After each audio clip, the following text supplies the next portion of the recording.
I'm Jo Sharrock, head of Shrewsbury High, and it is my pleasure to welcome you to the fifth in our series of Women Mean Business talks. Now, for those of you who've not attended before, the purpose of our Women Mean Business talks is to raise aspiration and empower girls to head out into the world with confidence and ambition. And over the course of these talks, we will find you women who mean business in all sorts of disciplines and industries, and they will offer their expertise and their insight and their wisdom. Now, tonight's talk focuses on women in art and design, and we're very excited to be hosting a truly impressive and accomplished panel this evening. And I think what strikes me as I look at our lineup are the very different paths that each of these women has been able to choose because of their creative talents. Studying art and design at school and beyond can open so many doors and lead to such diverse careers that enrich all of our lives. So personally, I am very excited to hear what each of these brilliant women have in common, and also what lessons they will share with us as we listen tonight. Each of them highly successful in their chosen field, and we feel very privileged that they've given of their time to join us this evening. I think, as I said, these women highlight how many exciting paths there are for girls to choose. And for those of you who join us tonight who do aspire to a creative career, this is the most fantastic opportunity to hear from women living that experience. I'm really excited to see how many different schools we have represented tonight. It's lovely to have such a broad audience. By taking these talks online, we have been able to reach a much wider audience, our own school, of course, and welcome to Shrewsbury High Girls, and also to our sister schools from across the GDST, but welcome to anyone who joins us tonight in what promises to be an inspirational set of talks. What we have noticed, now that we're on talk number 5, is how much the women who share their insight with us have in common, and how many things that they share in terms of what they've encountered as ambitious women operating in an unequal world. Feels very fitting that in the week that we celebrated International Women's Day, we are holding a talk with the sole purpose of empowering girls and young women to dream big and to work hard and achieve success.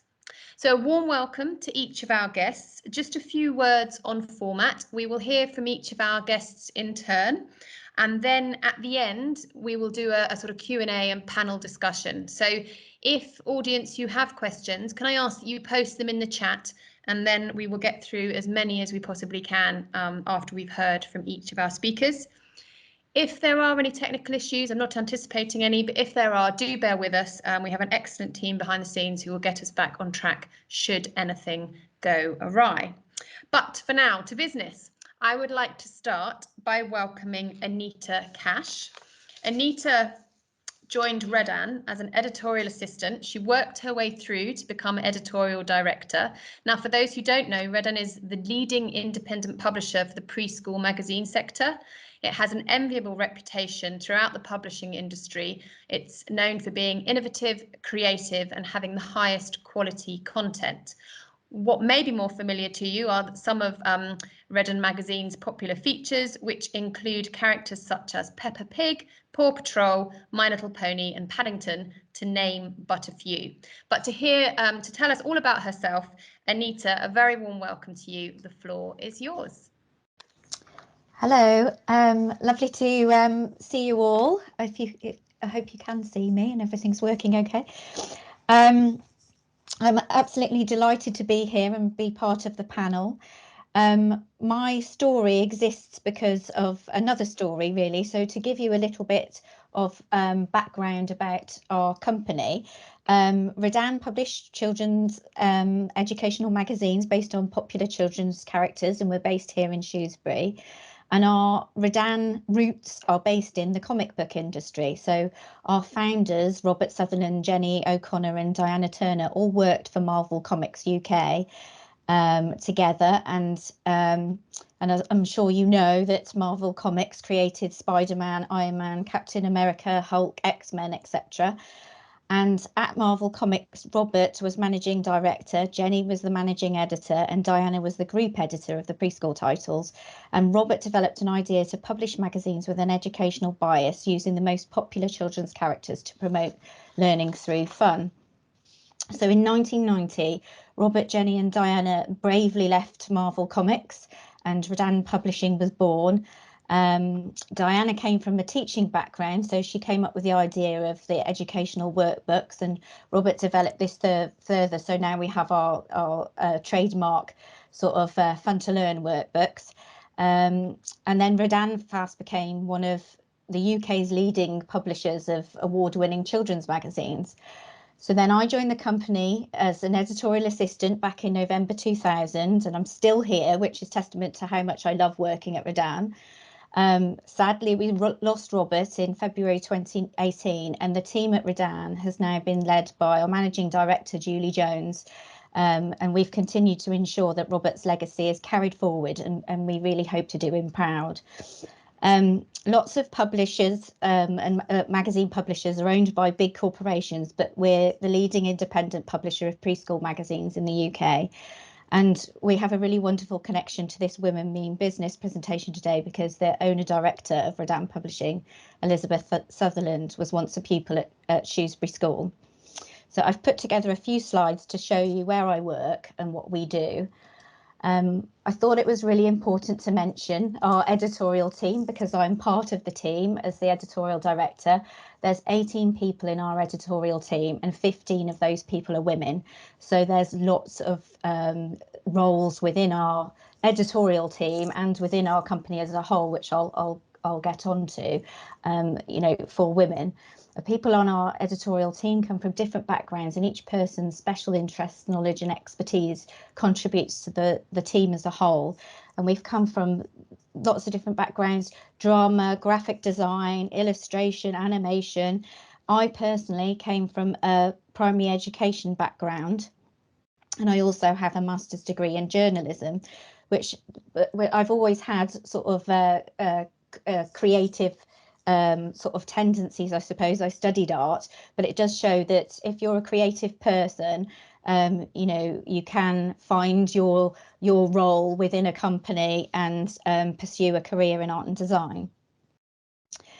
I know we've been asked to highlight some of our positive role models who've helped us, and I've been really fortunate to be surrounded by lots of women in business. However, my first positive influence was my sister, who became the first person in our family to go to university. She's had a very successful career, and her ambition made me see what was possible. And secondly, my editorial director until recently has been an inspiration to me and the rest of the team. Jenny O'Connor has always been and is still very generous with her knowledge, and she's always supportive and encouraging. So she supports us all, and our editorial team really wouldn't be what it is without her, really.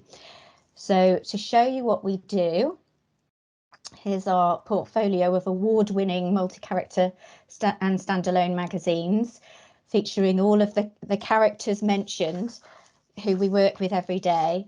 We don't sort of own these characters. We hold licenses to publish these characters within our magazines, and they're supplied to us by episode stills, scripts and artwork style guides, and we use those to design the pages. And a snapshot of what we do day to day. So Friends magazine is the magazine that I work on, and I can't take credit for all of these pages because, as I said, we do work as a team, but we work on everything that you see within the magazine. So we have teams of people, and we start working on the pages. And if you're, say, for example, working on a story, you'll write the story, you'll do all of the artwork for the story right up until completion. The Paw Patrol story there is a sticker story, so we also do the stickers for it. We do everything that you see within the magazine. So there's a few more things there. So we do the cutouts, we do the crafts and recipes, we design cover mounts, we do stickers and sticker activities, we design cardboard wrappers, we do all of those things. we also have additional things that we need to do as well that takes us away perhaps from the art and design, but we also do lots of proofreading, and once we've finished all of those things, we then send them over to our licensors for approval, and they add their comments and make any changes necessary. When we're designing our pages, we always have our little readers in mind. So we love seeing children's artwork, and as a designer, looking at children's pictures reminds us of what we really truly love about our art, and just seeing what they've done with the magazine and all of their creativity really inspires us as well as designers. So having introduced you to the editorial team, I'll just say a few words about our publishing team, or the Redan publishing team as a whole, because there's lots of roles for women. And as you can see, 80% of our company, or the people that work for our company, are women. So there's lots of roles there. Obviously, the editorial team, they're all creative roles, but also within our commercial team, we have our publishing and digital executive and our digital and marketing assistant, and they work on our website and our social media, and those are creative roles held by women too. As it's Women Mean Business, I think it's really important to not ignore the business side of things. Our magazines are on sale in all good supermarkets and news agents, as they say. They have a very low price point, which means that we have to sell a lot, and we have lots of competition. So when we're designing the covers, we really have to bear this in mind, so that we hold our own in the market.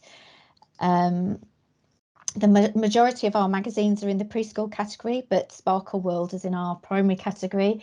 And, we're really doing well for a bit, small independent business. We're the top 10 publisher in the UK of all categories. We've got a small portfolio, but our preschool magazines account for over a quarter of the preschool market. We've got a retail sales value, which is for 2021, which is in excess of 15.5 million. And we've got 5 titles in the top 20 of preschool magazines, 3 in the top 10, 4 titles in the top 25 of all children's magazines, 2 in the top 5, and there are currently over 160 children's magazines in the UK, so that's pretty good. And we currently hold 22 characters, the license for 22 characters, and additional 5 under view. So for an independent company in Shropshire, we're not doing too bad. I also wanted to share with you some of the other exciting careers within the licensing industry. As I mentioned, our characters are licensed to us by larger companies such as Hasbro or Nickelodeon, Disney, to name a few. And those companies give people licenses to put their characters on various different products. So for us, it's magazines, but you might have a toy company and have the license to produce toys. And all of those companies will have exciting career opportunities in art and design. And a lot of our partners that we work with in the licensing industry are women too. So I felt that it was really important to share that with you, that there are lots of opportunities. If you search licensing industry news, it will come up with lots and lots of different websites for trade press and things like that.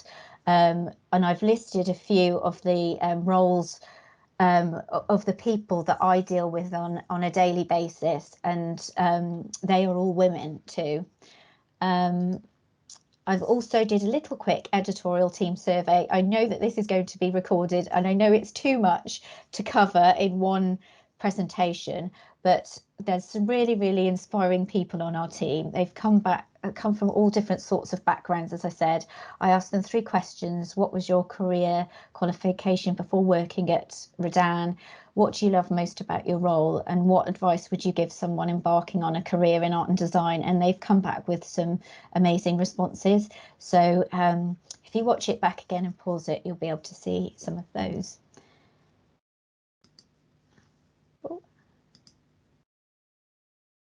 I hope that's back. Am I back?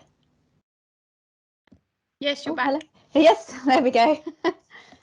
Anita, that's fantastic. Thank you so much. It really, do you know what's so exciting? Actually, that this may be the first industry where women have outnumbered men in terms of the roles that they're doing. We're really looking forward to hearing more from you. And that graphic that you shared at the end there, thank you for doing that research as well, because that would be fantastic if we can perhaps get a copy of that to send out with the talk, because every personal story has something inspiring and a lesson for all of us. That's really wonderful. Thank you. Now, if you have questions for Anita and you want them while they're fresh in your mind, pop them into the chat now, and I'll make sure I gather them for the Q&A at the end. Otherwise, thank you very much, Anita. We look forward to hearing from you a little later on. I'd like to welcome Miho Sugiyama to the floor. Now, Miho is actually an alumna of Shrewsbury High School. She left us in 2014, I'm told, and she took up her place at Christ College, Cambridge to read architecture. She then completed a master's at Sheffield Hallam before beginning her career as an architectural technologist. She now works for DB3, which I believe are a Leeds-based studio. She loves to spend her time outdoors, and I'm told, Miho, that you're most happy when you're by the sea. So I hope you like the painting over my shoulder, which actually was done by one of our Year 13s, Eli. So following in your footsteps, perhaps. But Miho, welcome. The floor is yours. Hi. So first of all, thank you for having me. So my name is Miho. I'm an architectural technologist at DB3 Group, and I was at Shrewsbury High School between 2007 and 2014. So my career is a bit unusual for an architectural technologist, because normally to become one, you would do a degree in architectural technology, whereas I did my degree in architecture. And the reason why I decided to do that was because at the time I didn't know what I wanted to do as a career, but I definitely wanted to do something related to design. And I thought architecture was a really good course because you get to learn a bit about everything. Just because buildings are to do with everyday life and it involves history, politics, geography, and engineering. And I thought I could gain the most experience out of that course. So the course at Cambridge is a really, really good course. It's the only arty degree you can do there. And I really enjoyed it because compared to all my other friends doing other subjects, we could experience a lot more than them. So we had a lot of trips abroad. We had normal lectures, but we had the chance to do a lot of model making and a lot of presentations and creating really big public art installation as a year group. So I gained a lot from my uni experience. And it was in second year of uni when I decided to do an internship at AHR Architects. And that was the first time when I realized that there are other jobs other than becoming an architect. And one of them was an architectural technologist. And what attracted me a lot about that job was the fact that you could start your practical career as soon as you graduated from uni. Um, so usually with an architect, if you want to become an architect, it's a really long course because you do an undergraduate degree, then you have to go into practice, go back to do a master's degree, and then go into practice again, and then do an exam. And I wasn't too keen on having to go back into studying after working. And also on top of that, from experience, an architect's role tends to be more managerial. You do a lot of contracts and fee proposals and stuff like that, just because you have to be able to lead a project from the beginning to an end. Whereas an architectural technologist do a bit more of drawing work. So you get to do lots of different types of drawing as a regular day job. And that's what attracted me a lot. So what I decided to do after my architecture degree at Cambridge was to do a one-year master's degree in technical architecture at Sheffield Hallam. And that course is accredited by CIAT, which is the Chartered Institute of Architectural Technologists, which means that once you graduate from that course, you're qualified as an architectural technologist and you can start your career from there. And that course I found really helpful because it's a very practical course and there's a lot of support in terms of career advice. So after I graduated from there, I've been working in around Sheffield and Leeds as an architectural technologist. And what I really enjoy about the job is the fact that you get to do a lot of different types of drawing. because essentially architectural drawings are almost like an instruction to build a building. So an easy way to explain it is almost like an IKEA furniture booklet, but on a much bigger scale. And you have to understand about how to keep a building watertight and insulating it, and looking at how the plumbing works and how the electricity works in that building. And you get to do a lot of different types of drawings. So it might range from planning drawings, which if you were designing a house, it might be what the living room might look like, what the size of that room is. But on top of that, you might do things called renderings, which are almost like artist's impression of what that house or development might look like. And then you can also start looking into construction drawings, which are much more detailed drawings of how a floor might join to a wall, or how a window sits in a wall. So it's really interesting to learn about this, because you can see how your house is built and all these structures outside are built. And it's exciting to see how something you've drawn on a screen be built in real life and be on satellite imagery.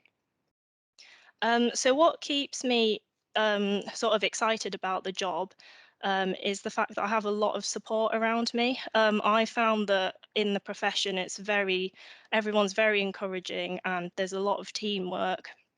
And within that, there are really strong female architects, and I've been really lucky to work alongside a lot of them during my profession. And to me, these role models are really important, because they almost become your goal of what you can become in 10 years' time. And they've always been supporting me along the way throughout my career journey. So my career is quite early. So this is sort of my career journey so far. So I'm just looking forward to answering any questions people might have in this process. Miho, thank you so much. That was fascinating, and I absolutely love the idea of it being a bit like an IKEA furniture booklet. Although I'm sure it's a lot more complicated than that. That said, I think we've probably all had some IKEA furniture nightmares, so we can empathise. I'm sure the questions will flood in, and we really look forward to welcoming you back when we've heard from the rest of our panellists. I'm sure there'll be lots of things that people want to quiz you about. Thank you so much. Now, I'm delighted next to introduce Tia Perkins. Tia is a British film industry backed award-winning writer and director based in the UK. She's a member of BAFTA crew, and she's written for both the BBC and Nickelodeon. Her live action shorts have screened at festivals worldwide, and her music promo work has premiered online. She recently won the BCG Pro Production Award with her lockdown short Seppo, and she's also developing an original comedy series, Fiona the Oracle, after the pilot episode made the finals of Sitcom Mission 2020. Tia, welcome. It's an absolute pleasure to have you with us. Hello, everybody. Can you see and hear me? We can see and hear you. I'm good at making films. I'm terrible at Microsoft Teams, as it turns out, which means I don't have any jazzy presentations, I'm afraid. But I did think it would be really interesting to talk to, I'm not sure the age range that I'm chatting to, but taking my own experience, I was actually from a family with absolutely no experience of film and TV at all. So big shout out to my mum, first off, who actually supported me in going off to art college. When I was growing up, I drew all the time and watched a lot of telly and films, which it turns out is a life skill, whatever anybody tells you.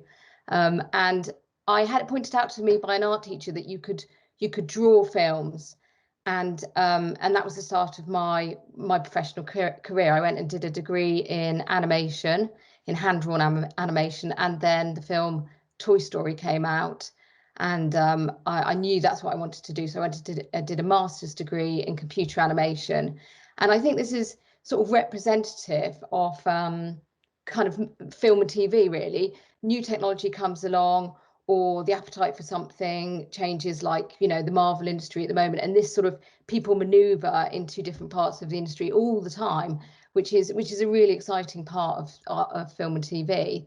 I worked as an animator for about 10 years in Bristol, and I made children's TV and graphics for David Attenborough shows and adverts, a whole variety of stuff. But I really love telling stories more than anything. And I took a career break to have children, and then the technology changed again. And it became really easy to get your hands on very good cameras all of a sudden, which was not something that was true when I was first starting out at art college. It was very expensive to study film. You bought the film, you had to cut up the film. I don't know how you recorded the sound. It was a nightmare. And that all changed and has continued to change. So in the last sort of 7 years, I've taught myself to be a live action director, starting out with promotional videos for companies in Bristol, music videos. I then wanted to make a short film. No one would give me a short film to make, so I've learned to write short films, and I've been most recently commissioned by the British Film Institute to make a 50-minute short film that's been at festivals all around the world. And now I'm writing a sitcom series, developing that is the next stage of what I would like to do. So a general week for me at the moment, I directed a music video on Monday, which I'm editing at the moment. I'm putting my short film that I just made last summer into festivals. I've got a script for a sitcom pilot, which I'm waiting to hear back from a production company about. And I also did some animation for a tiger charity. So it's quite representative of a freelance life, a freelance filmmaker's life in Bristol, surrounded, supported by lots of amazing women, I have to say. Unfortunately, the film and TV scene is not so diverse. There's something like, I think, 13% of feature film directors are women, 10% of advert directors are women. But it is changing, and there's a lot of appetite for it to change, and there's amazing resources online to help young women who want to become filmmakers start to hone their craft, because it is a really exciting, lifelong craft. And if you want to make films, you have one of these. You all have one of these, and this is a 4K camera that records sound and videos, and you can edit on. And then you can make your films, and then you can upload them so people can see them. And there have been Oscar-nominated feature films made on iPhones. So no excuse, ladies. Tia, thank you. Absolutely fantastic. So inspirational. Definitely some things we're going to come back to at the end. I think particularly this idea of being on a sort of constant learning journey. But I love the fact that we've all got the power in our pocket, if only some of us had the talent, but you clearly have. So we look forward to speaking to you in a little while. Thank you, Tia. Next, I'd like to introduce Akansha Sethi. Akansha is a London-based jewellery designer. She aspires to create modern heirlooms which convey a narrative. And she has been recognised as one of the 50 most influential global Indian women by Vogue. She was a finalist for the most innovative designer from the National Association of Jewellers. And her interest in jewellery, which I'm sure she'll tell us about, was sparked from visiting antique and exclusive art shows during her childhood. And she continues to seek and draw inspiration from her travels and by studying art movements. And all of these have helped shape her understanding of design. So we're delighted to have you with us, and I'll hand over. Thank you. Thank you so much for having me today. And I will just start my presentation. I think you can everyone see the slides? Not quite yet, I don't think. That's strange. 1 second. There we go. Now we can. Yeah, perfect. So I'm born and brought up in Wolverhampton. I studied at Wolverhampton Grammar School from 2005 to 2012. And through the continuous support from the art department from years 7 to 6th form, it fine-tuned and developed my art skills, specifically in painting. And the excellent facilities and how the whole program is curated, it helped me develop my confidence as an artist, and also taught me how to transition those skills of fine art to concept design, which basically looks at design as a form of problem solving. So that took me to study BA Design at Goldsmiths University of London, where I learned and developed a multitude of skills such as photography, graphic design, 3D printing and modeling, working on different briefs throughout the year. So some of them being solo projects, some of them being group projects in first and second year. And then in the final year, you do your passion project. So you find your direction as a designer based on all the skills that you picked up over the last 2 years. So mine was looking at the power of narrative. So still looking at ornate objects, but realizing how the value of them is actually in the narrative behind them, the stories they tell, rather than their intrinsic value. But whilst I was at university picking up all those skills, I was also doing different work experiences and internships. So I wanted to learn about the 3 key areas of interest for me, which were textiles, jewellery design, and probably an odd one, but designing dinnerware and teaware. So throughout all the skills that I picked up at university, it was really important for me to actually put them to practice and see how they work in industry, which I feel like are probably the most important ways to figure yourself out in terms of what direction you want to go in when it comes to design. So the first internship that I did, it was based in India, which was with a textile company, which focused on 2 points. One, which was growing their own domestic market, and also producing for international brands.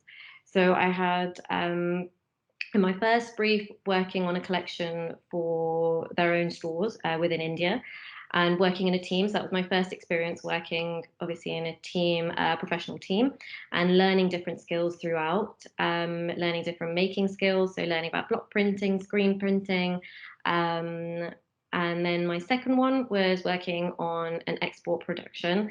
So that was for a client based in Italy. So it was really interesting to see how you have to adapt as a designer. So you still obviously stay true to your certain techniques that you've learned previously and your art form that you've developed throughout school and university.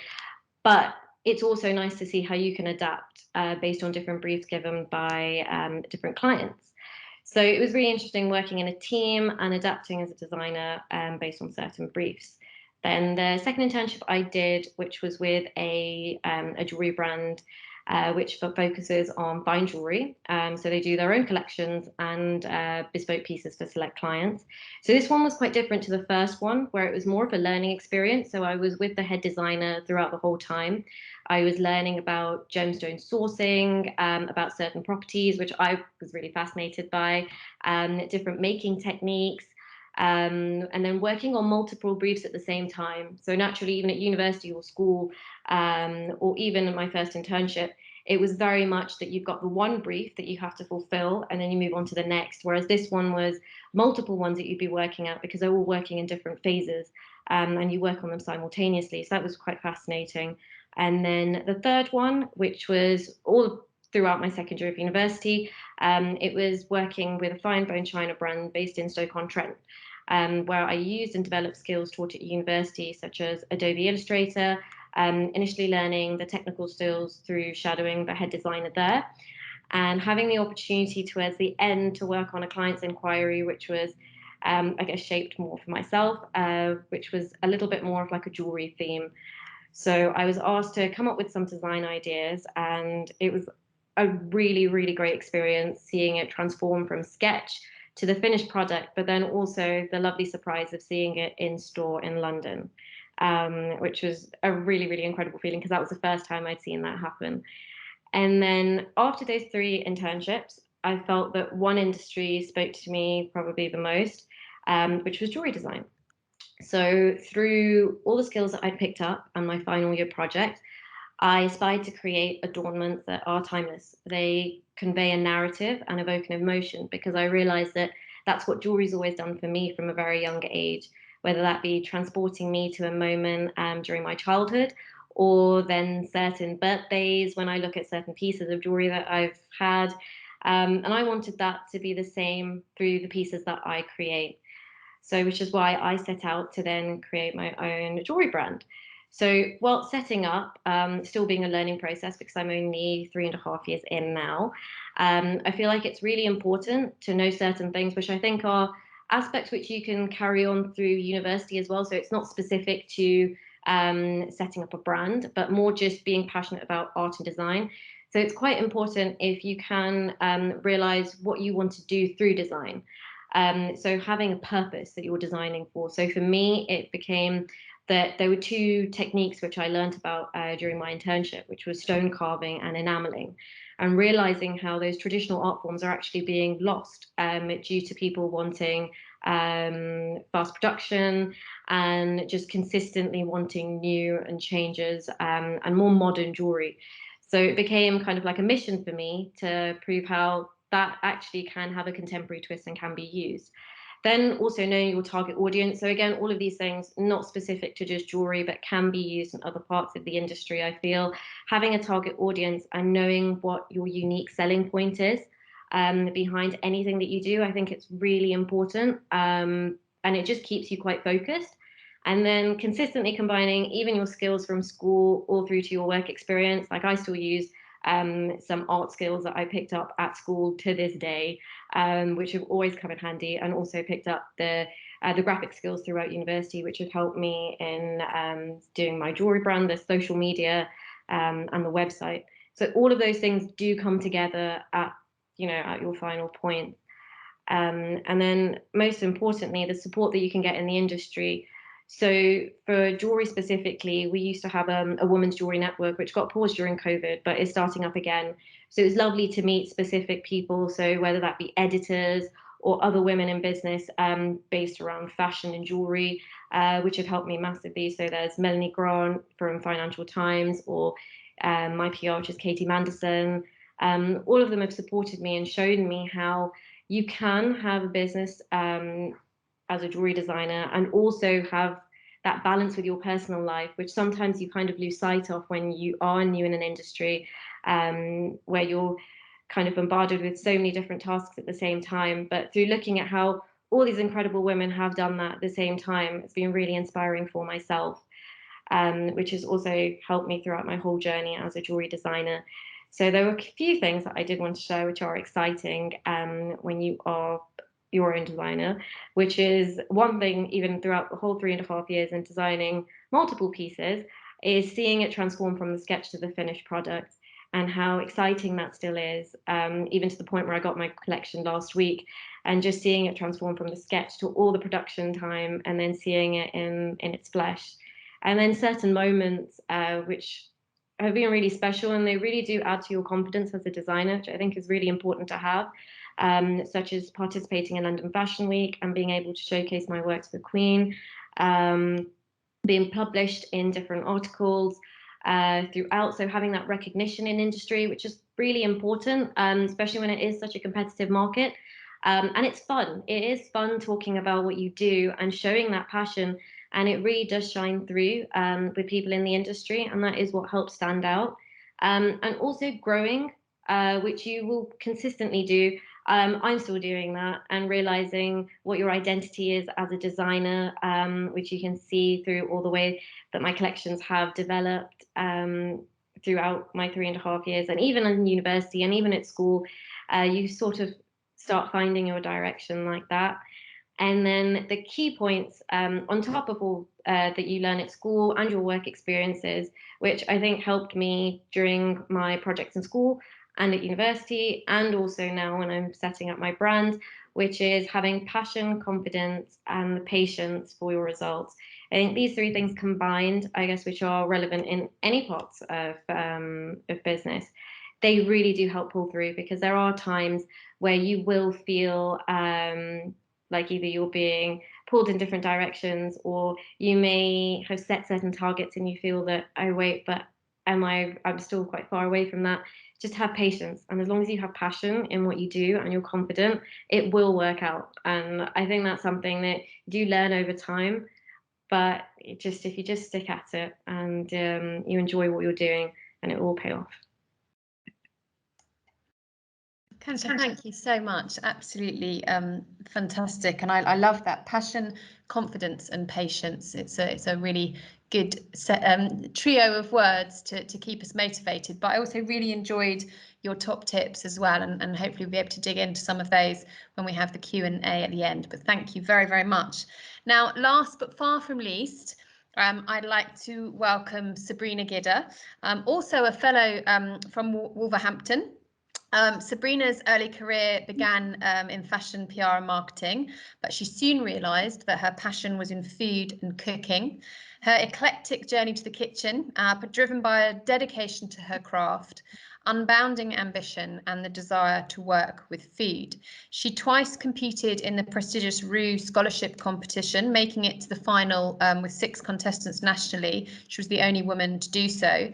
And over the years, Sabrina has contributed to various editorial publications. She's been a judge on MasterChef and herself competed in the Great British Menu, where she earned the perfect 10 for her dishes.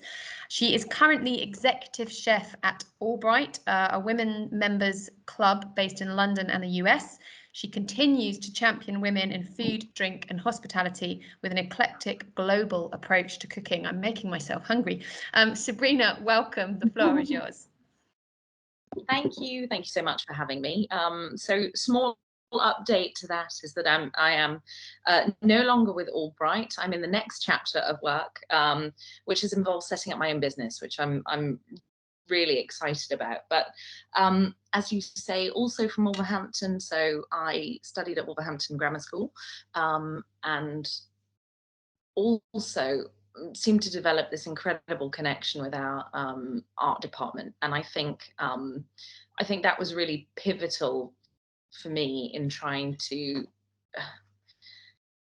It was the moment where creating kind of clicked for me. They were always tremendously supportive of whatever it was we were working on in terms of projects. So it was painting.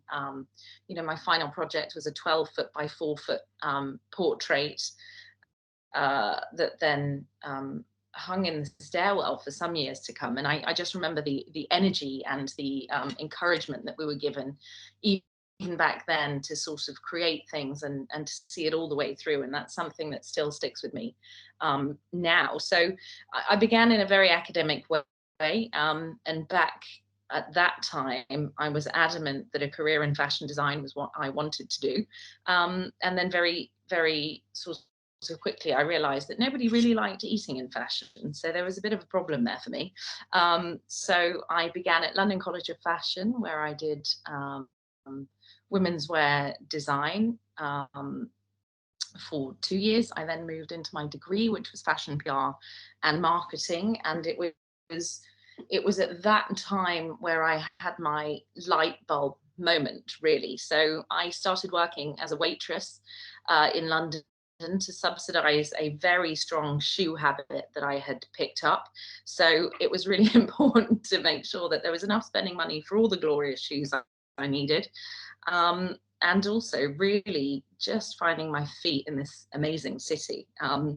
So I was working in a kitchen, and the chef actually, he injured himself. He stabbed himself in the hand and had to leave in the middle of service to go to the hospital. And I slipped into the kitchen and just thought, I can finish breakfast, really. And after a successful Saturday brunch in southwest London, I realized that this was the thing that I was always supposed to do. So up until this point, I knew I loved, you know, sort of, I loved drawing, I loved creating, I loved cooking, but there was never really this moment where it came together as such. So I promised my parents that I would finish my degree, which I did and completed. And then I went on to the Dorchester Hotel to do a stage, which is a work placement. So I learned a lot when I was there.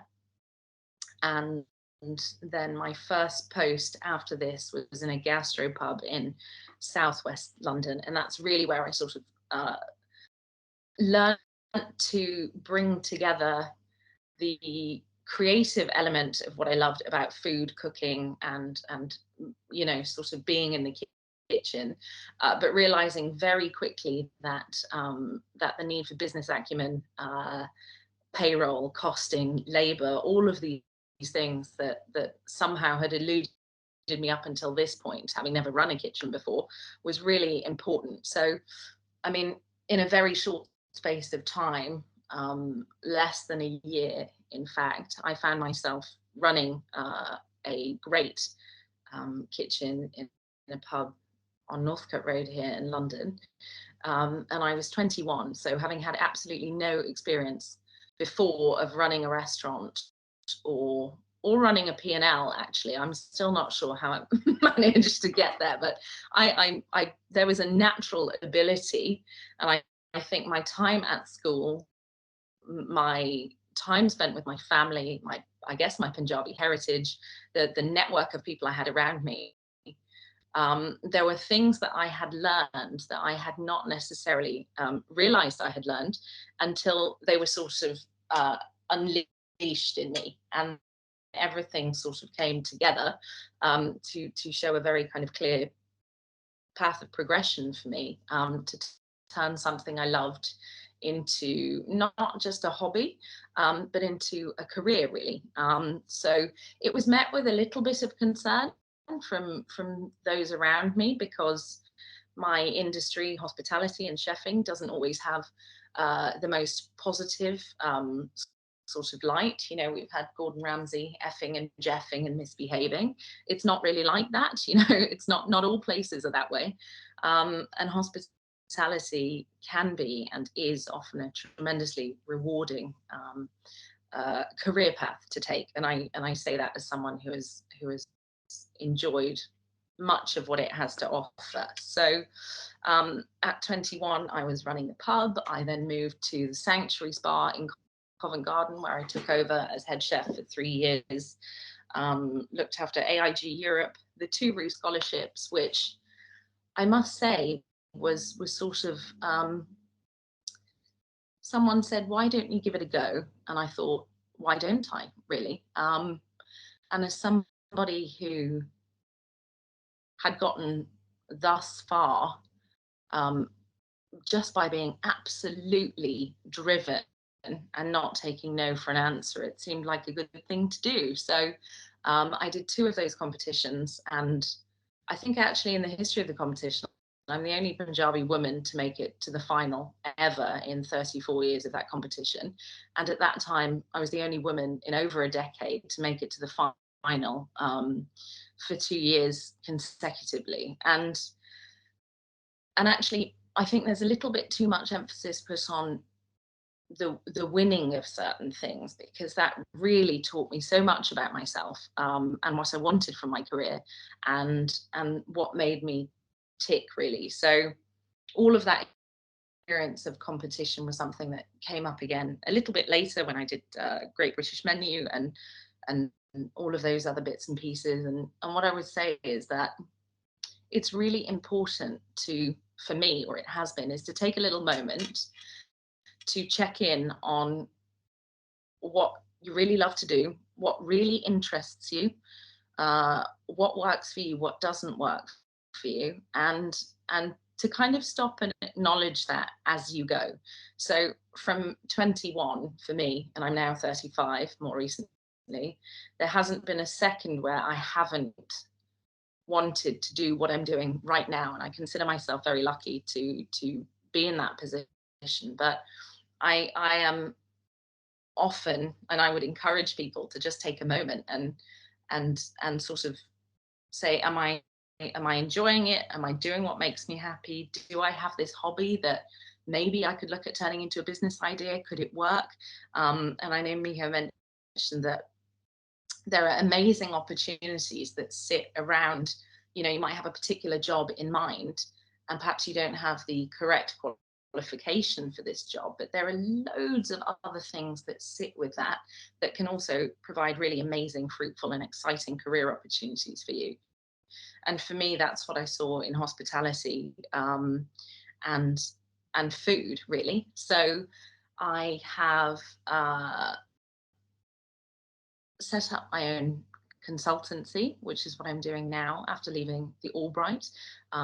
So the AllBright is a women's members club full of the most remarkable women, really incredible. That took me to Los Angeles, and you know, they had a sort of a mantra, which was sisterhood works. And what I would say is that that's a tremendously powerful statement, and it's really relevant to to much of the success that I've enjoyed today, really. And being a woman in chefing and hospitality is thankfully not such a rarity anymore, but it does require you to have the sort of self-belief and conviction that you must have in yourself, and that you must nurture around you as well, is what I would say, in your own sisterhoods, because that's really what makes you unstoppable. So it is for me the most eclectic journey I have been on so far, but I am really enjoying every moment of it. And this next chapter for me is about getting a little bit more work-life balance so that I can be present for the people that I love more, and also knowing that the craft that I have honed and worked at now is a tremendously valuable skill that takes me anywhere in the world, and I can take that with me to deliver and share that with people. And I look forward to what the next chapter is. But I would just absolutely say, please do consider making a business of the things that bring you joy. It's not impossible. And just because you don't have necessarily the correct qualification doesn't mean that it closes a door to you. I've had no formal training in hospitality or chefing. I don't have a degree in anything in the culinary arts, but I have a degree in fashion PR and marketing, and everything that I've done academically so far seems to have stood me in tremendously good stead for the career pivot that I had at 21, really. So here to celebrate hospitality, the culinary arts, and share that with you. Sabrina, thank you so much. Just wonderful to hear. Particularly, it was really lovely at the beginning to hear you reference your former school, particularly as I think one of your teachers is with us tonight. I know Mr. Millichamp will be very chuffed. But also to hear you talk about the sisterhood, because we talk about that a lot here at school and within our schools. And I think, tonight's all about the sisterhood. So thank you very much. Can I invite all of our panelists to turn their cameras on and their microphones on as well? And then can I invite our audience to start posting questions in the chat? I've had a few via text, so I'm going to start with those. But yes, if you do have any questions, please do post them in the chat, and we shall try and get through as many of them as we possibly can. So yeah, if our panelists can cameras on and unmute, and then hopefully I think we'll have a lot to talk about. So I thought I would start, if I may, with a question we've had about whether at school age you faced any resistance in pursuing creative subjects, because I think that is something that some of our students are concerned about. So, and hopefully it's something that all of you can share your thoughts on. But did you face any resistance in those early days where you opted for creative subjects and sort of started on your path? And I don't know, perhaps Anita, if you'd like to start us off on that. Yes, I'd be happy to. Well, I have always been interested in art, and I, did a GCSE in art. I went on to study art and design at A level. But when because I initially did a degree in primary education, as I said, and when I was looking to study primary education at university, I had a choice as to what specialist subject I would go for. And another of my strengths is also English, and I decided to go with English mainly because it's quite a lot easier to rustle up something very quickly as an essay in English rather than to try to conjure up a portfolio of work. So I thought it takes a lot of time and a lot of effort to do art and design. It's not an easy subject to do, and often it is seen as, again, with English, choosing English as my main subject, it's often something that is seen that you can, and it opens more doors for you. It's seen as and I would really say that is a myth. I think that all of the fantastic panelists that we've heard from, prove that, you know, art and design is often seen as not an academic subject, that if you're not academic, do art and design or something, but actually, you know, you have to have a lot of all-round skills to work in art and design, as the panelists have shown, that you have to be quite savvy with business, and certainly within our editorial team, that, you know, we're using our probability skills to do our bingo activities. We're working with spreadsheets. We have to know, you know, our sales percentages. We have to, you know, work out all of the costings and things like that. So you know, it's you know, it's a myth, essentially, I suppose. Don't be put off. Thanks, Anita. Miho, anything to add?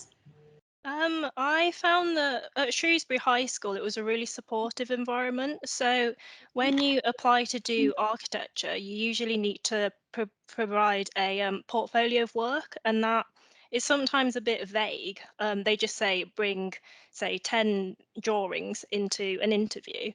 And at the time, so the art teacher I had at the time was Mr. Warner, and we would stay out after school going through all the drawings that I've done, and he might encourage me to do a bit more buildings or a bit more landscape drawings and life drawings to put into my portfolios. So I didn't really face any resistance. Everyone was always really supportive of what I wanted to do. People around me always spent the extra time with me to let me do what I wanted to achieve. Good. Delighted to hear it. Tia?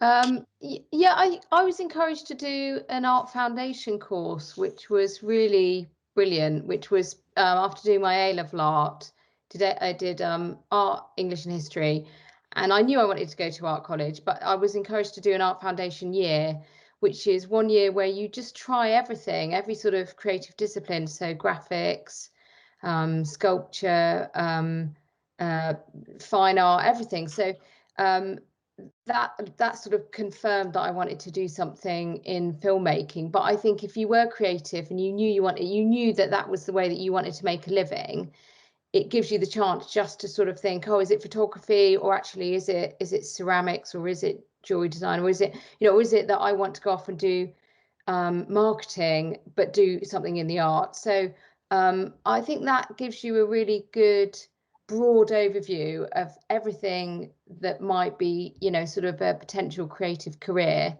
And also it's brilliant. I'm going to do one again when I'm like 80. I think we might all try and do one if we could get on it. Sounds great. Akansha? I think for me as well, I think it was really very similar, where I had great support from the art teacher. So that time, Mr. Maychamp was at grammar school. So I had great support from him in doing the portfolios, helping me throughout like GCSEs and A-levels.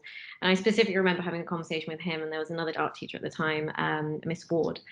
And both of them actually sitting me down and being like, okay, so I was torn between doing economics or doing a degree in design.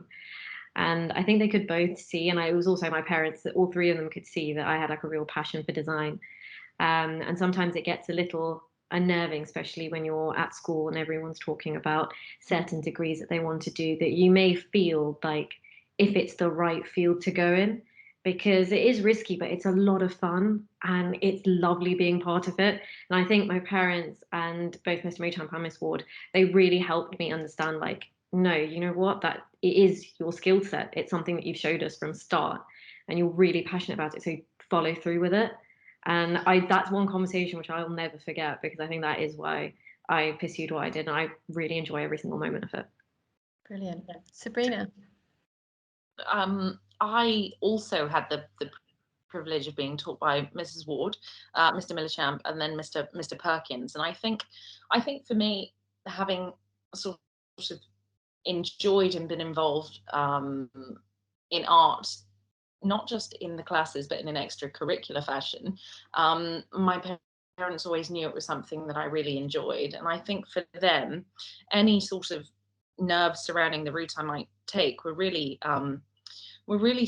sort of eased by how seriously the school took our sort of creative aspect and the art department. You know, they were professional, and you know, they nurtured talent and they made extra time, and it was they always performed, I might add, as well as a department. And I think that was down to the way we were nurtured and encouraged. And I, you know, when my parents sat at parents' evening and spoke with, well, it was then Mr. Perkins, they saw how absolutely serious he was about, you know, the creative industries and people's potential. And I think any fears they had were really waylaid by how inspired they were, and how important it was to them that people really, you know, partook in the creative industries.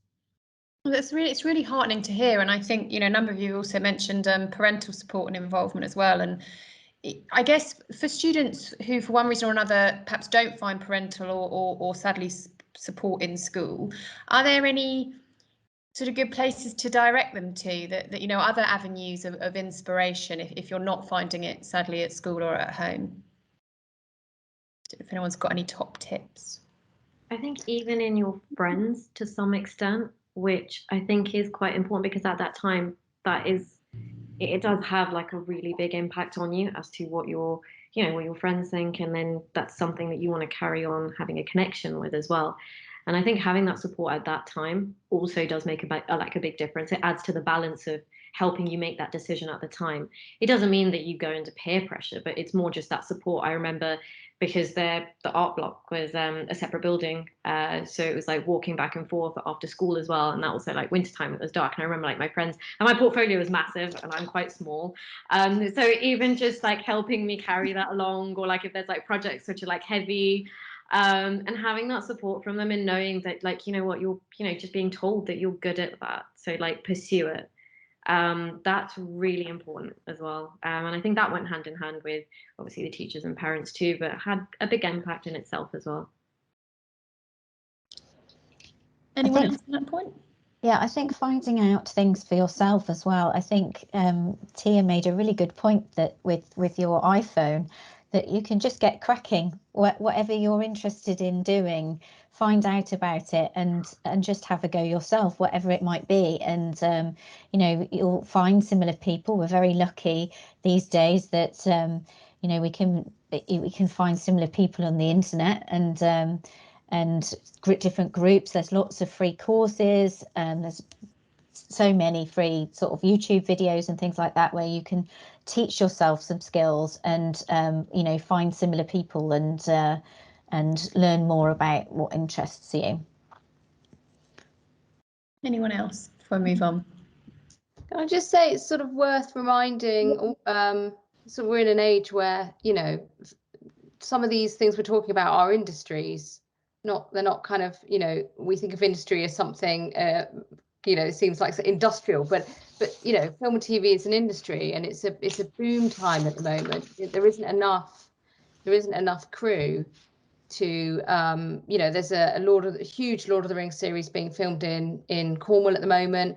Bridgerton is being filmed in Bath at the moment. There literally aren't enough crew to do these shows. There's a sixth form college in Bristol which has just opened up, which is just for games industry, camera operators. These are trades. You know, it's not just the actors and the directors in you know, in a small scale production like the sort of stuff I do. There are hundreds of people working in these industries. So yeah, that, I think maybe it's the language that we use around these. It's not, these people aren't hobbyists. It is a multi-million, it's a huge thing, and there aren't enough skilled.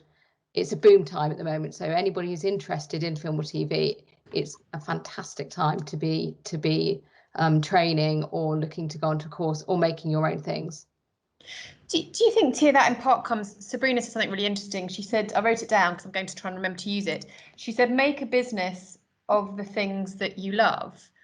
Do you think then, therefore, a mistake is made about some of the industries that you're in because you love them? People almost think, therefore, they must just be a bit of fun and not necessarily appreciate just how serious and important and well-resourced and how thrilling these careers can be, that people almost mistake your enjoyment in it for seeing it as being easy or as you say, a hobby, God forbid. It is easy. No, it's not. It's not easy. I suppose if you don't have an awareness of the industry, but I mean, these are huge money. You know, they are games and film and TV, Netflix, Amazon. These shows are all being made across children's TV, across feature films. It is a sort of a serious. And employs hundreds of thousands of people. So I don't not at the moment, no, because I think it's just become such a huge force, and everybody has everyone has access to these things now, so we can all see that that it's serious stuff, I think. Brilliant. Anyone else want to jump in? Okay, I'll move on. So we've had a few more questions, some of them quite specific. Miho, but the rest of you might have thoughts on this as well. Miho, we've had a question from a student who is interested in universal design and sustainability in architecture specifically. They want to make the world accessible to everyone, and they were wondering how architectural technology contributes to or enables that. So I actually did my master's thesis on universal design. And for the benefit of the rest of us, could you just explain what it is? So it's more about, so normally things are designed to a standard. So it might be like an easy example might be like a toilet or how you use one. But sometimes those objects aren't necessarily suitable for everyone, because we're all different sizes and we have different needs. They're not necessarily the best designed sort of objects.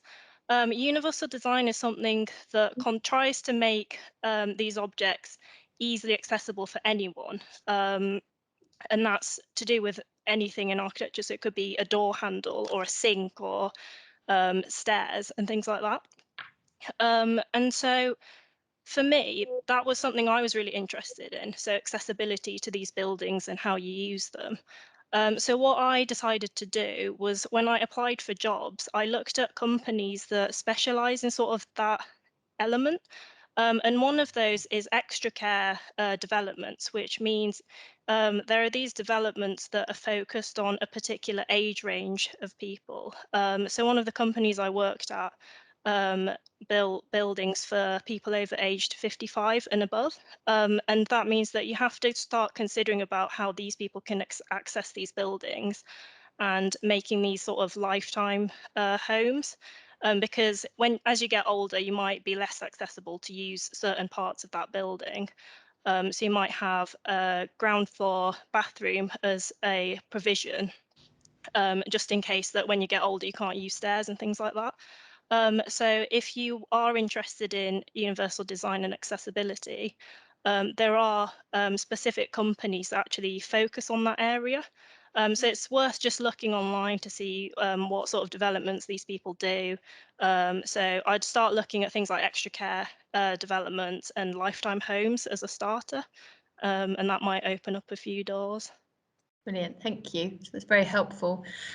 We've had another question. Now, it's not directed to anyone specifically, but it's a brilliant question. It says, do you have any work experience opportunities or advice when trying to find work experience in the art industry? So I know you're all in different industries, but I think that would be helpful if people could share how one might gain work experience.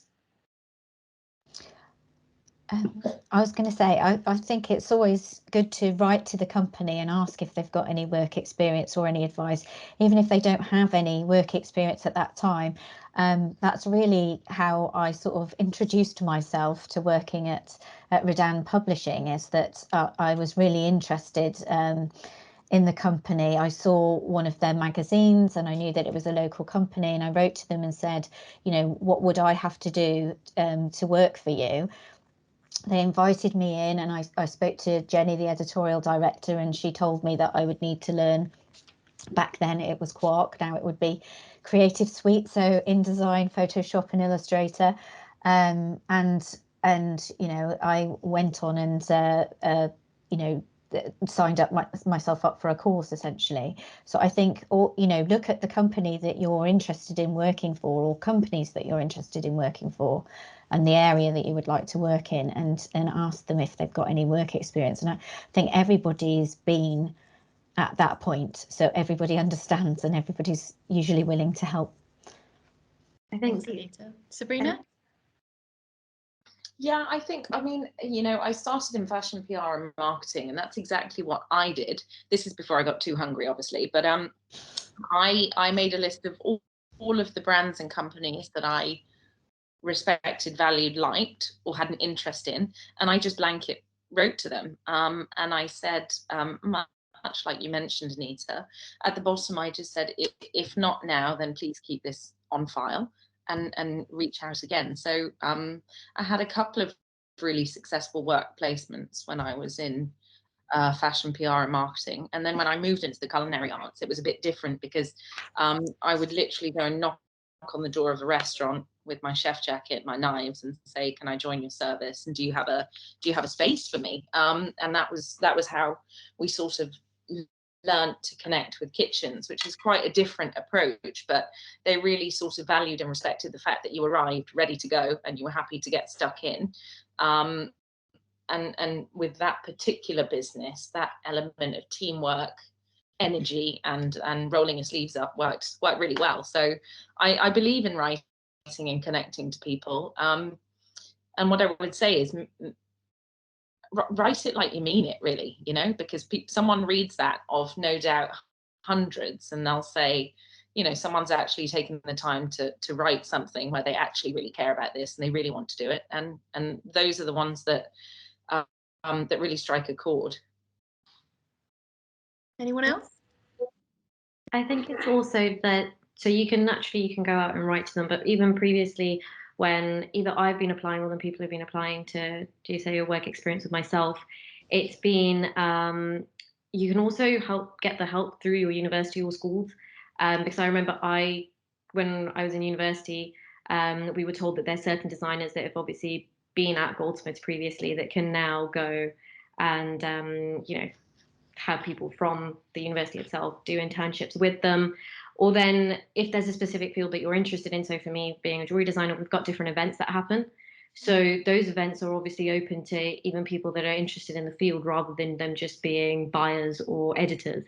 So that can be young designers who are also interested in the field to learn just about how it works. There's loads of times when we've even had people that haven't really had that much direct experience in the industry, but they show like a key interest. They ask questions when you're there, and that's how we also get to know them. So it's kind of like having that first interview face to face, and really understanding what that person's looking for, and also them seeing me and my work too, which kind of go hand in hand. So I think those two are really like good ways as well, in terms of networking and finding out, the right people that you feel comfortable working with, but also just when you are applying, just to show that you are really interested in it. Because I think even if, like, say, for example, you're applying to like a small business, it's something that you do have to keep in mind, that who you're taking on board, and they have to have that same passion and desire for the product, which naturally they wouldn't have to that same extent, but wanting to learn and wanting to be part of it is definitely really important. Yeah, thank you. Tia, Miho, anything else, or shall we? Could I just say that it sort of does bring up the idea that that any creative job is it's very competitive. The industries that we're in are all really competitive industries, and you will encounter rejection. So it's sort of part of the way of starting to, if you apply to work with somebody or do work experience and it doesn't work out, it's part of the process of reframing what might be quite a lot of rejection. I don't want to say failure, but it's sort of reframing all of these experiences, because there are lots of people going for every opportunity in the creative arts, and it's a way for you to start, how do you build a resilience to that? If you don't get that work experience opportunity, can you say, is there something that I could have had that might have made, would that have got my foot in the door if I'd had this certain thing or this experience, or did I just not read up enough about your company? And that is going to be part of a lifelong creative career, really. So it starts early. so toughen up is the message. Actually, it's quite interesting, isn't it? Because I think Akansha, it was you who talked about passion, confidence and patience as your sort of trio. I wondered if everyone, obviously you're all creative, but what quality you think has been invaluable, what quality you have needed to see you to the successful place you find yourself in today? I've not given you much thinking time for that, but I just thought we'd put you on the spot. I think mine is curiosity. So with architecture, it's such a big subject. You can't just learn it from a textbook. It's all about practical experience. And a lot of the time, obviously, when you enter the industry, you know nothing. And if you're really curious, you'll ask all these questions, and you have really supportive people around you who'd always help you out, even on how to draw a line on the screen or something like that. But for me, yeah, curiosity is the main thing that keeps me going every day. I'm still learning and I still don't know quite a lot of things, but that's just how it works as an industry, and that's just the way you learn. Thank you. Yeah, I think the culinary arts are very much the same. And you know, I say it all the time, and I've come from being a third commie, which is the most junior person in the kitchen, to being an exec chef and a food director and otherwise. And all I say, it doesn't matter which position you are, every day is a school day when you come to work in the creative industries. You learn from yourself, you learn from other people, you learn from the things that inspire you, and the idea of curiosity is perfect, because that's it. And when you couple that with other things, for me, it was just such ambition, and that was it. It was the driver. I want to be a chef. I will be a chef, and I'm going to be a chef, and that was it. And then also, I guess there was the element of, you know, there's manifestation as well, isn't there? I'm saying it. I've got the energy, and I'm working to enjoy my craft and make it happen. So curiosity is amazing. I love that. And for me, it's ambition and drive, I guess. Thank you. Any more? I was going to say confidence. Be confident in yourself and be really determined. Again, you know, within our team, we're always learning every single day. You know, technology changes, times change. You have to keep moving with the times. So always learning new skills. Set a really high standard for yourself as well. You know, you might not necessarily reach that, you know, each and every time, but really set the bar high for yourself and just have a go at things as well, and be vulnerable. You know, even doing this talk is, you know, it is a little scary, but just have a go at doing it, you know, and it brings new opportunities. So yeah, Brilliant. Thanks, Anita. Courage as well, I think, there. yeah. Anything else? Okay. So we've a couple more questions coming in. I'm going to try and do them in a sort of theme, so they lead us in a certain direction. Question from that's come on text: how important has social media been to your success, or not? Anyone want to share their thoughts on social media, for good or ill? I think. Oh, sorry. Go on, Akansha. Go. Oh no, please. You sure?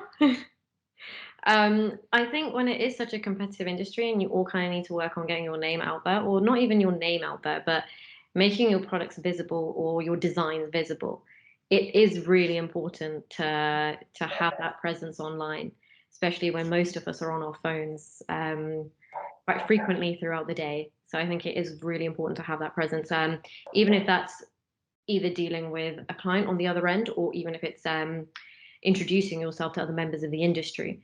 It is a really good way to show what you do, and also learn about the process as well. I think that's something that I'm gradually doing as well, giving more importance to the social media side of setting up a brand. And that is, you kind of, when you have to target it to a certain audience, you learn more about what your brand really is and what is really important and what's the story you need to tell. And I think that's something that you can use even when you're at school and university, which actually we didn't really do much at school time as such, but I know that it can be used more now, where you kind of funnel your ideas through it, and you see your designs develop, even in any form of art or graphics or anything. which I think is why it is quite important to have. I do agree. I think it's I mean, unfortunately, I end up in this sort of bracket of people use the term celebrity chef because you've been on the television once or twice, and you know, you have an Instagram account, and it really annoys me because that's not what I do. You know, I run a business. I'm a chef. I have a craft, and there are more facets to this than just what we see online. So I have a very mixed relationship with social media, but my biggest problem from a branding point of view and from messaging and content, and it makes the world a much smaller place, which can be fantastic when you are, you know, running a business and trying to network, but it can also just be a little bit much, frankly. So, you know, there's so much content coming out, and for me in my industry, there's always another how to make this in 8 minutes video coming out, and it's like, that's really great, but that dish doesn't need to be made in 8 minutes. If you make it in 35, it will actually be infinitely better. So, you know, you're constantly at this point where people are churning out content, which for me detracts a lot from the craft of what it is that we do, which is, you know, we run a team, we have pastoral care for members of a team that we look after. We run a business. We are part of a supply chain network. There's a whole infrastructure, I think, that sort of gets forgotten about or not acknowledged because people are seeing just a very small, you know, whatever the Instagram window size is. So I think we need to be a bit careful. And all I would say is that when I was at school, we had MySpace, which nobody will know what that is, I'm sure, but this is well before Facebook, you know, and then it was Facebook, and now it's Instagram, and it's everything, and it's constant. And my only thing would be to urge people to find a way to filter that for yourselves a little bit, because that can also take you, you know, off the path that you really want to be on sometimes. So you've got to find your own way to filter that, you know, for your protection of your craft too. Absolutely. Anyone else? It's an amazing free teaching resource. Just, you know, film school isn't for everybody, or art college, or, you know, for whatever reasons it doesn't suit everybody. There isn't anything that you need to learn that isn't available on YouTube. And the more technical it is, the more it seems to be quite young boys telling me how to use my cameras, which is always great. But it's there, it's all there. So that is wonderful. And if you're inspired by somebody, you can research them as well. You know, if there's a creative, or, you know, lots of amazing directors, I can just go on YouTube and I can literally watch them directing. So it's an extraordinary resource at your fingertips, as well as a huge distraction sometimes. So yes, use it wisely. Thank you. Anything else from Anita or Miho, or are we happy to? Well, I think it depends what it is as well, because I do see the dangers of social media in some ways too. I think, again, like Tia said, it's a great resource, and it's you know, depending on what industry it is. You know, thinking of the gaming industry, actually, in particular, there are a number of sort of places or platforms where you can share your designs and meet people, and portfolios and things like that. So it depends what it is, really. And you know, in my career, apologies, I'm so old that I didn't need social media at all. So it's not really helped me in my career, but I do see that it has an importance nowadays. And I think for learning and sharing your portfolio, but you know, don't take any criticism on social media. Yeah, believe in your work, you know. Comes back to that confidence, doesn't it, and being able to filter. There's a question, it's quite a specific one, but hopefully somebody will feel that they want to answer this. Georgie would like to know, she wants to go into product design, but she's not sure what area of product design. Does anyone have any advice for how you narrow it down, essentially?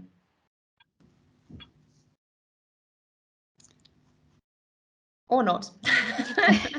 So I'd probably say to do so you kind of know that you want to do product design.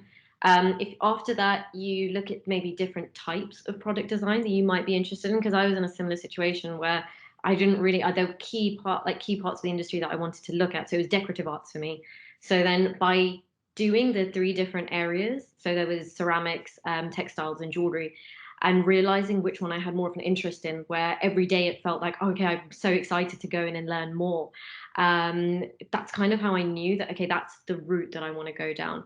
And even before school to university, when you're still deciding at that stage, it helped me to do maybe a bit more of concept design and learning how I can filter that to then work on products later. So naturally my product is jewelry at the end, but that product can be anything.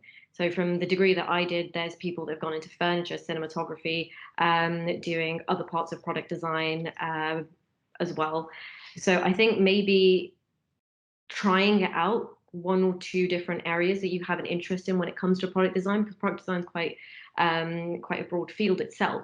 So once you may have like an idea, a few parts of product design that you like, and trying to have the opportunity to work out, to work in them and gauge from that which one you're more passionate towards, is probably my advice on that one. Thank you. Does anyone have anything else to add on that? I don't know how. Oh, sorry. Sorry, no, go for it, Miho. Go for it. I don't know how product design courses actually work, but you could look at what sort of modules they do. So it could be that you might have, like Akansha said, you could have a course that does a wide range of skill sets that you could look at. And then if you start from a generic point, work out what you might like within that course, and then you could start finalizing it a bit more. So you could do a master's, or know what sort of company you want to work at. Because I think I was quite similar, where I wasn't specific enough of what career I wanted to do, but architecture for me was very generic. So then I found my likes and dislikes within that, and then started to sort of fine tune it as I went along. Brilliant, thank you. Good advice. It's a question for everybody to think about. We've heard from each of you about how many women there are in your industry, and I thought it was really interesting, Anita, I think you said 80% at your company, whereas from Tia we heard some quite sort of depressing stats, really, although a sense that it was definitely getting better. Why do you think some creative industries are overrepresented with women and some are underrepresented with women? And I don't know who feels like picking up that issue, but it'd be good to hear from everybody.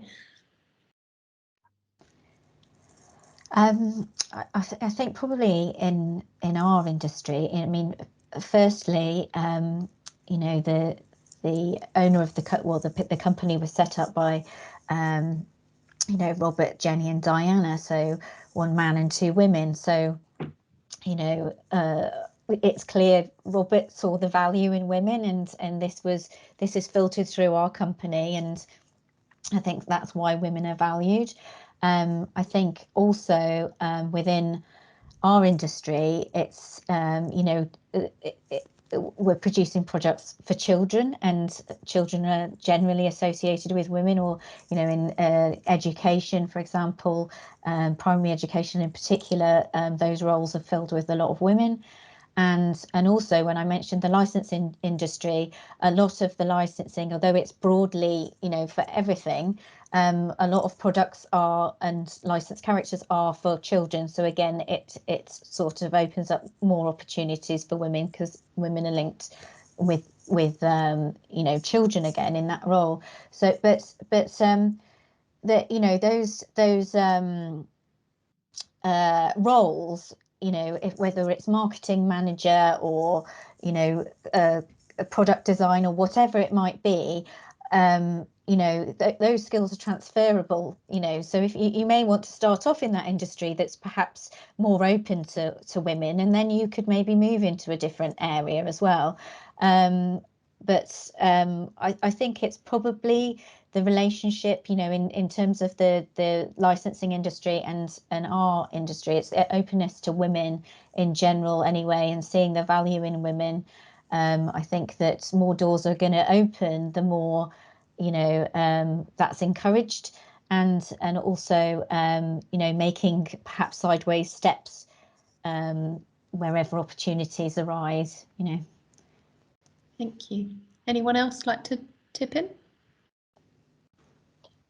I think that's we touched on the idea of the sisterhood, and I kind of want to come back to that because I think it's really important. And I guess really in my industry, I didn't see people like me.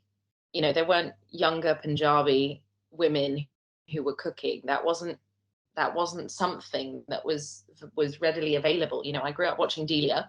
I pursued an academic kind of journey, and for me, it has been most important to be as authentic as I can be to myself, but also to hold the door open. So the sisterhood isn't just providing support to your girlfriends or your family or just the women in your life. It is also about holding the door open. And I guess at some point that's really what it's about. So, you know, when I did Great British Menu and otherwise, the most important thing about it was that people would watch it and go, she's from Wolverhampton, she's Punjabi, she's cooking Indian food, she's cooking Italian food, she looks like me, I look like her, and that's important to me. So this element of sisterhood, representation, and making sure that you are, you know, we hold the door to other people is really important to me, you know. And if we don't hold it open, we must rip it from the hinges and make sure that everybody can walk through it, you know. It's so important. And there is a power and a synergy when women come together to tackle things that is particularly special in terms of my experience. And I think that's really important. Absolutely. Here. Tia, anything to add? Well, I think it's been film and TV is a really risk-averse business. So at the top of the pyramid tend to be men dishing out money, and they dish the money out to other men because they're worried about the sums of money that are involved. But what has been brilliant in sort of, you know, the last decade, starting with films like Bridesmaids and Booksmart and now Little Women, is that, you know, female filmmakers are making their films make a lot of money, and there's a massive appetite for different stories and diversity. And when I'm on a film set, all the male crew say how much nicer it is. If, you know, I always want things to be at least 50-50, and it is really, really changing. And we just have to sort of, you know, again, take a deep breath and put ourselves forward as, you know, sort of, you know, I'm a working mum who makes films, and it's sort of like, that's okay. I'll just kind of, I can put myself forward doing that. But it's not what a director looks like to everybody. And we just have to take a deep breath and change everybody's minds. Some people's minds. Absolutely. Anything from our other two panelists on that? I'm going to go and rip some doors off their hinges, I tell you. I think it's brilliant. We talk a lot here at school about how, you know, there's that saying, you can't be what you don't see. And I think you're all holding the door open tonight just by being here. It's really, really inspirational. Sabrina, if I could just come back, you had an epiphany moment where some poor chap stabbed himself in the hand, and suddenly there you were. Yeah. But you know, at that you had an epiphany, and I guess that is a life-changing moment. I wonder if our other panelists also had an epiphany, or whether it was a more gradual discovery. And you've got a hard story to beat there with the chef. Anyone? No, I don't. I'm afraid I haven't had an epiphany. I'm sorry. I wish I did have an epiphany. There's still time. I guess it's that thing, isn't it, really, where I was on this journey to fashion and PR and marketing, and I thought I was having a really jolly time, apart from the low-fat hummus, which was not a very jolly time. And then this moment happened, and I, you know, I could have ignored it, I guess, is the point of this story. I could have just gone, okay, it's silly. You've done your degree now, you've done this. And the expectation actually from my family was perhaps to pursue what I had come to London for, which was to, you know, work in fashion, PR and marketing. And it would have been very easy to not acknowledge that, but it moved me to the point where I couldn't not acknowledge it. And it then changed my path. So I guess epiphany or not, everyone will have those moments where something happens, where you can choose to do something with that, or you might not, and they may be small or big or whatever, but throughout the journey of your career they crop up, and I guess it's the way in which we connect with them to deal with them and to help that shape us or not, really. So that was a bit of a light bulb, but you can have a, you know, there are little dimmer switches and things going on, you know, it's part of the journey, right?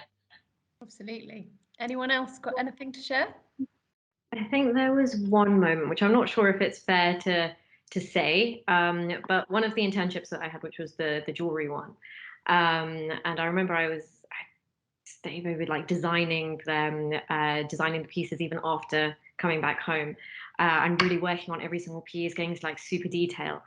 And it was this one piece that I was super passionate about, because the gemstone that it had was one of my favorites. So when I was working on it, it just felt like, oh, like this is the one, like it's so special and everything about it. And then when it came to presenting it, and actually it is part of the fact that you are designing for a company. And I guess at that time you also have that slight level of I wouldn't say immaturity, but you do kind of want that tiny bit of recognition. And it was just that moment where it kind of felt like that design was snatched off to some extent. And it was that moment where I felt that, okay, you know what, if I do ever have the facilities to be able to design and then kind of put my name on it, or just tell people like that's the reason why that design is the way that it is, like there was a story behind that design which naturally that person could not tell because that wasn't their story, it was my story. And I think that for me was probably that moment where it became from designing for someone else and then designing on your own and setting up your own brand. I think that was the moment which went from wanting to design for others and then designing for yourself, because you are telling your own story, in any form, whether that be architecture, cinematography, or even as a chef. It's what's important to you, and it's to do with your own personal interest as well. So I think that probably was my turning point, where I realized that moment didn't feel great. It's an important point to make, though, isn't it? That sometimes these moments aren't good experiences, and they actually are quite painful experiences, but they are what helps you then move on to better things. I think it's really important to hear. Did anyone else want to add anything on that point?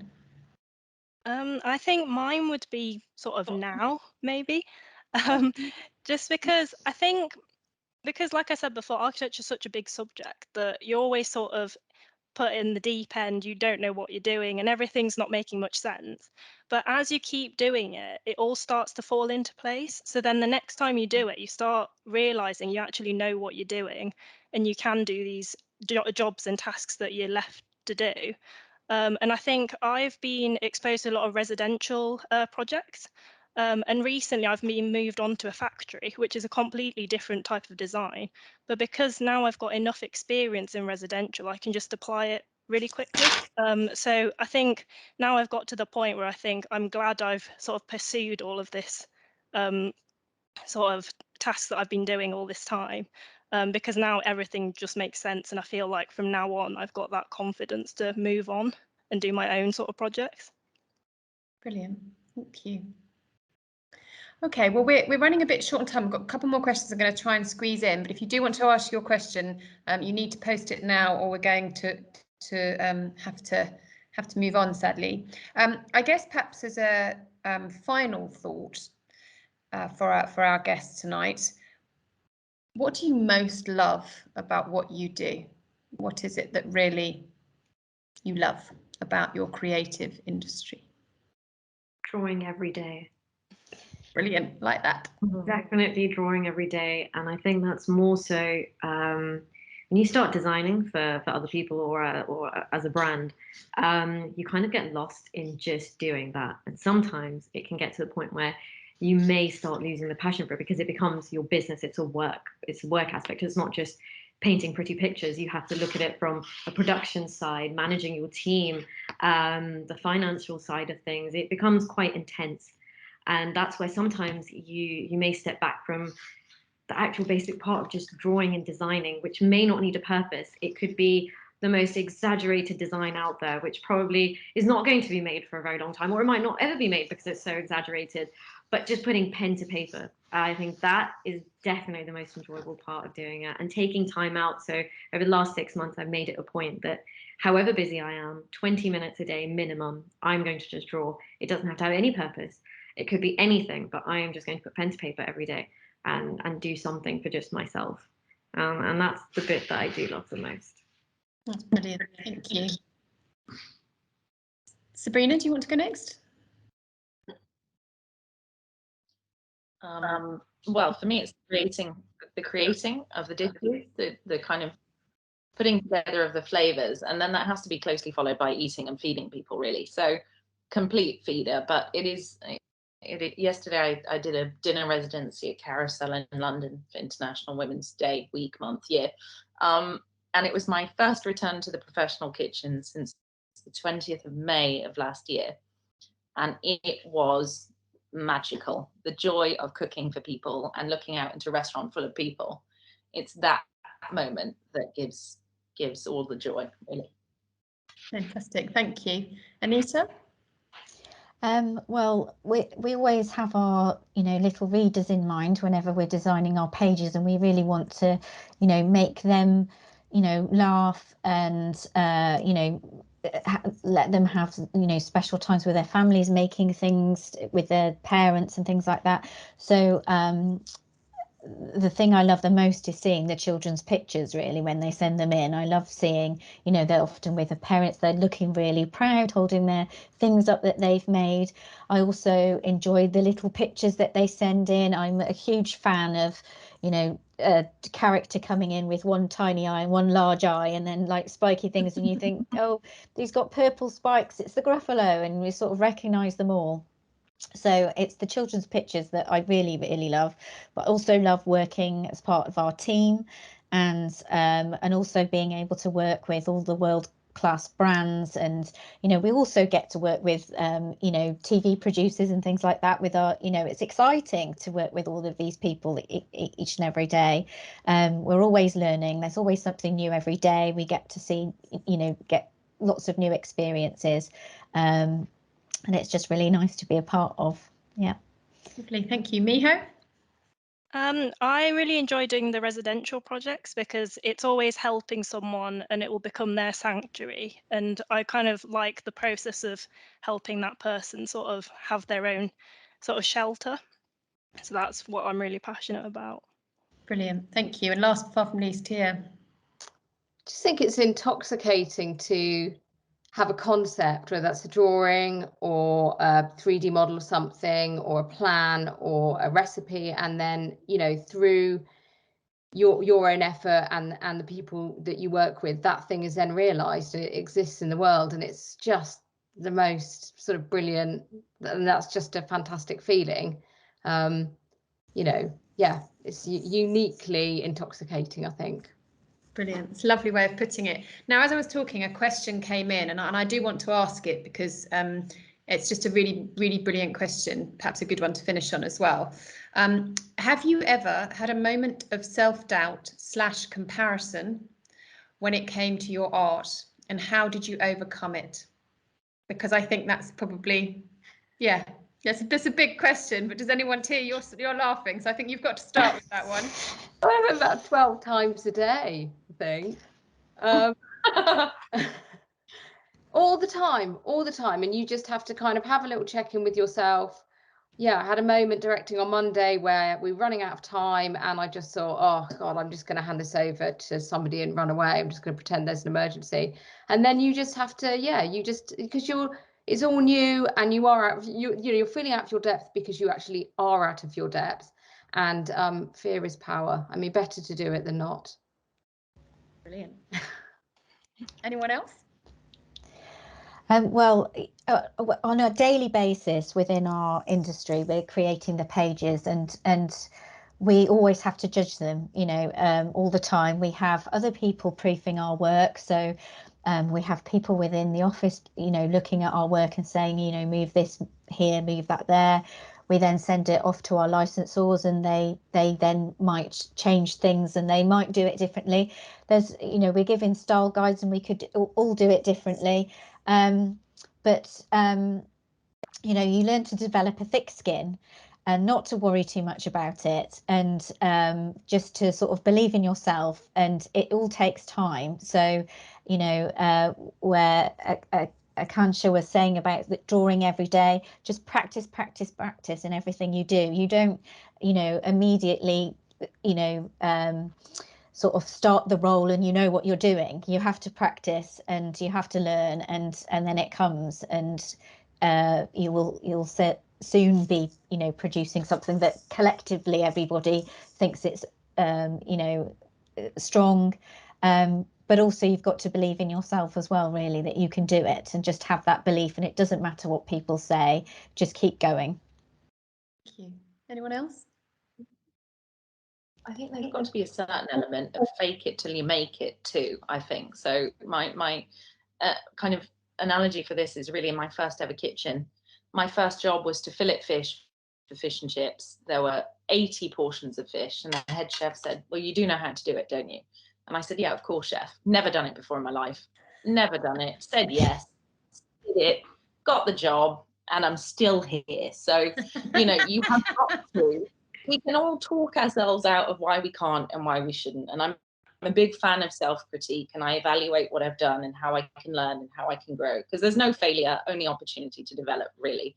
But don't just say yes and go for it. What, you know, like, just don't talk yourself out of the opportunity because you're worried about your confidence. You're far more brilliant than you always give yourself credit for, and that's women, full stop, really. So absolutely.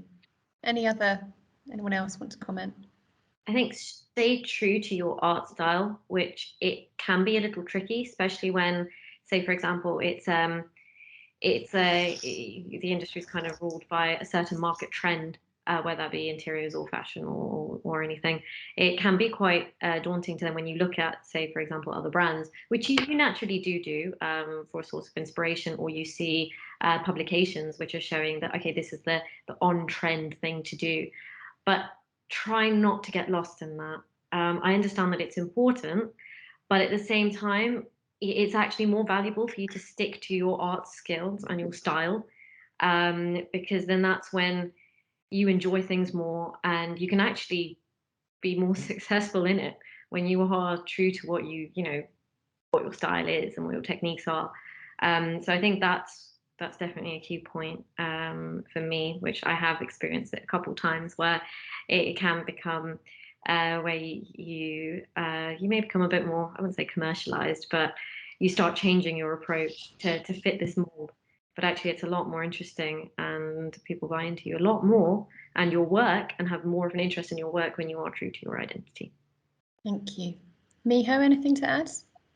I like to compare myself from how I was yesterday, and that keeps me, I feel healthy having that sort of mindset. So if the next day I've done something a bit better than yesterday, then I'm just happy, rather than having to compare myself to anyone else. Yeah, that's brilliant, wise words, I think, to bring this evening to a close. We've all had moments of self-doubt and comparison, but actually often they're what makes us stronger when we overcome them. But brilliant, Miho, thank you so much. And thank you indeed to all of our panellists. I'm sure everybody who is with us will join me in extending our heartfelt thanks to you all for giving of your time this evening. We were meant to be joined by a sixth speaker. She's recorded a little 15-minute chat for us, so when we send out the recording of this, we'll attach that to it as well. And for those who weren't able to join us live this evening, no doubt you will enjoy this in due course. So thank you so much, all of you, for giving of your time tonight. I think it's quite clear that choosing to go into creative industries is certainly not an easy path, but it is an incredibly rewarding and fulfilling one. And I have no doubt that you will have inspired many of our young guests tonight to follow in your footsteps. So huge thanks. Thank you also to Mrs. Parrish. Without her, none of these talks would be possible. She's our wonderful head of careers and outreach. And thank you to Jo Jepson, our director of marketing, for her support of the event. And thank you to our audience. And I will hope to see you at our next Women Mean Business event. Thank you very much. Good night. Thank you. Thank you. Thank you. bye. Yes, indeed. Big round of applause for our brilliant women.